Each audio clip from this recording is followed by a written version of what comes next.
About 15 years ago, I went to visit a friend in Hong Kong, and at the time I was very superstitious.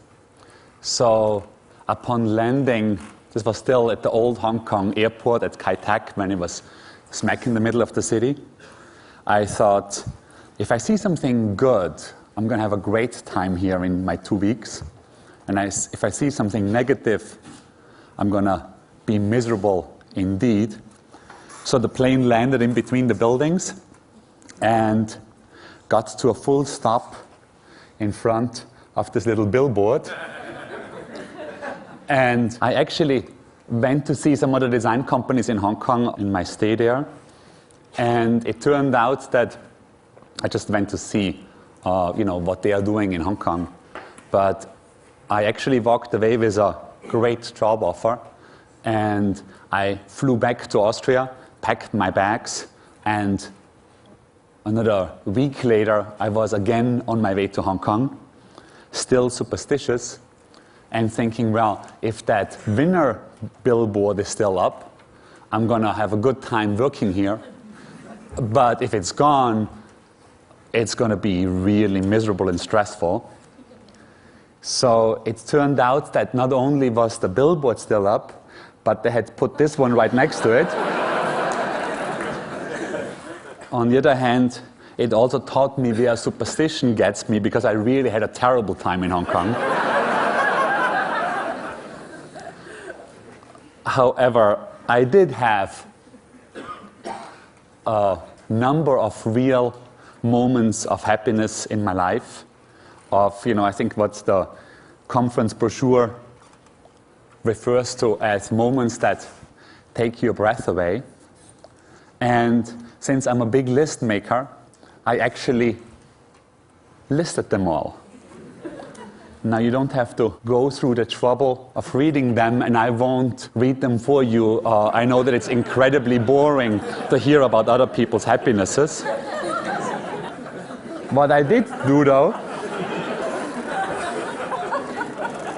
is I actually looked at them from a design standpoint and just eliminated all the ones that had nothing to do with design. And very surprisingly, over half of them had actually something to do with design. So there's, of course, two different possibilities. There's one from a consumer's point of view where I was happy while experiencing design. And I just give you one example. I had gotten my first Walkman. This is 1983. My brother had this great Yamaha motorcycle that he was willing to borrow to me freely. And the Police's Synchronicity cassette has just been released. And there was no helmet law in my hometown of Bregenz. So you could drive up into the mountains freely, blasting the Police on the new Sony Walkman. And I remember it as a true moment of happiness. Of course, they are related to this combination of at least two of them being, design objects. And, there's a scale of happiness when you talk about in design, but the motorcycle incident would definitely be, situated somewhere here, right in there between delight and bliss. Now, there is the other part from a designer's standpoint, if you're happy while actually doing it. And one way to see how happy designers are when they're designing could be to look at the author's photos on the back of their monographs. So according to this, the Australians and the Japanese, as well as the Mexicans, are very happy, while somewhat the Spaniards, and I think particularly the Swiss, don't be doing all that well.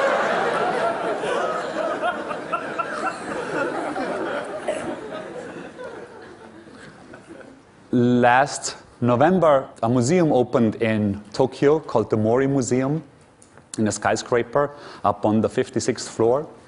And their inaugural exhibit was called Happiness. And I went very eagerly to see because, also with an eye on this conference. And they interestingly sectioned the exhibit off into 4 different areas. Under Arcadia, they showed things like this from the Edo period, 100 ways to write happiness in different forms. Or they had this apple by Yoko Ono that, of course, later on was, made into the label for the Beatles. Under Nirvana, they showed this constable painting. And there was an interesting theory about abstraction. This is a blue field, is actually an Yves Klein painting. And the theory was that if you abstract an image, you really, open as much room for the unrepresentable, and therefore, are able to involve the viewer more. Then, under Desire, they showed these Shunshou paintings, also from the Edo period, ink on silk. And lastly, under Harmony, they had this 13th century mandala from Tibet. Now, what I took away from the exhibit was that, maybe with the exception of the mandala, most of the pieces in there were actually about the visualization of happiness and not about happiness. And I felt a little bit cheated because the visualization, that's a really easy thing to do. And, my studio, or we've done it all the time. This is, a book, a happy dog, and you take it out, it's an aggressive dog. It's a happy David Byrne and an angry David Byrne, or a chess poster with a happy face and a more aggressive face. That's not a big deal to accomplish.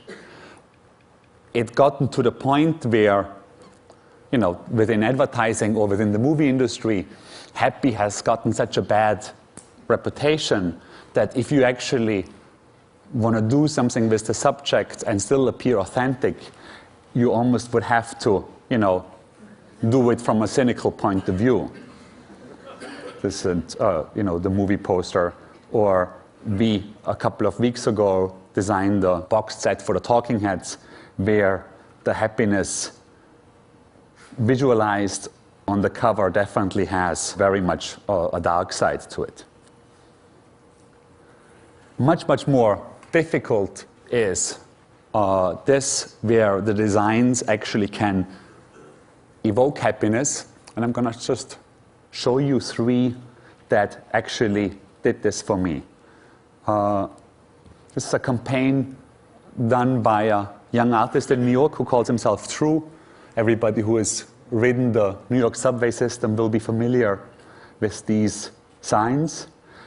True printed his own version of these signs, met every Wednesday at a subway stop. With 20 of his friends, they divided up the different subway lines and added their own version. So this is one.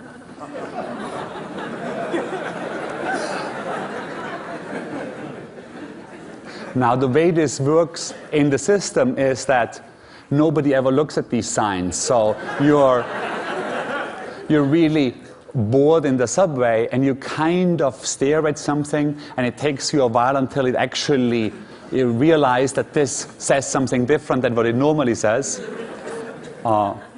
That's at least how it made me happy.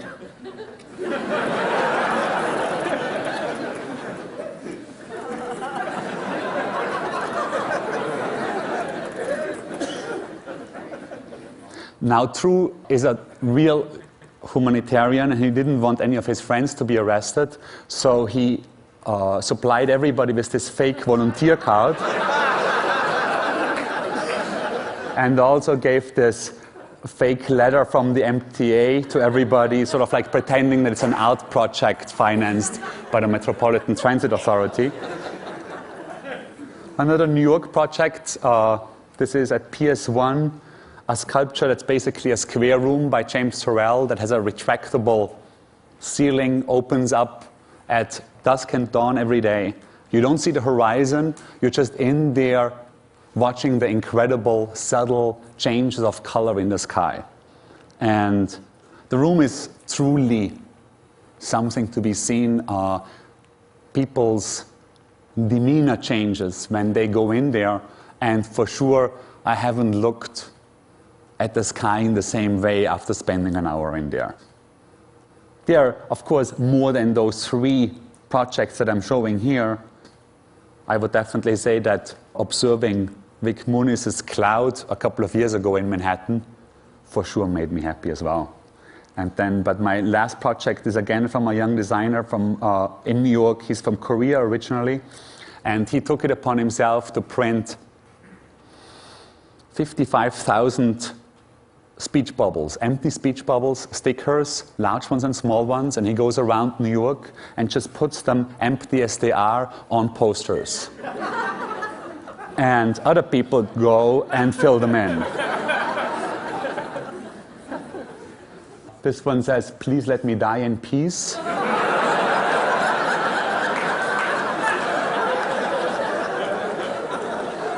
I think that was the most surprising to myself, was that the writing was actually so good.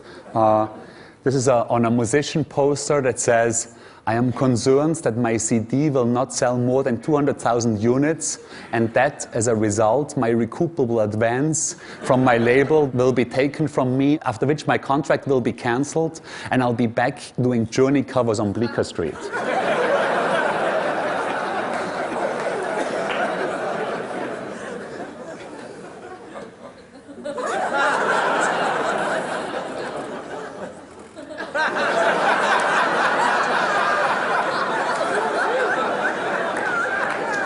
I think the reason this works so well is because everybody involved wins. G gets to have his project, the public gets a sweeter environment, and different public gets a place to express themselves, and the advertisers finally get somebody to look at their ads.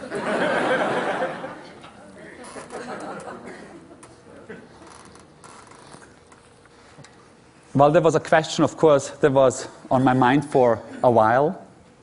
Can I do more of the things that I like doing in design and less of the ones that I don't like to be doing? Which brought me back to my list making, just to see what I actually like about my job.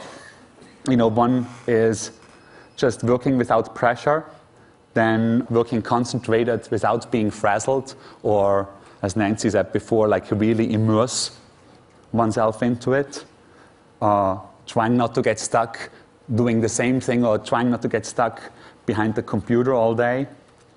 This is, related to it, getting out of the studio.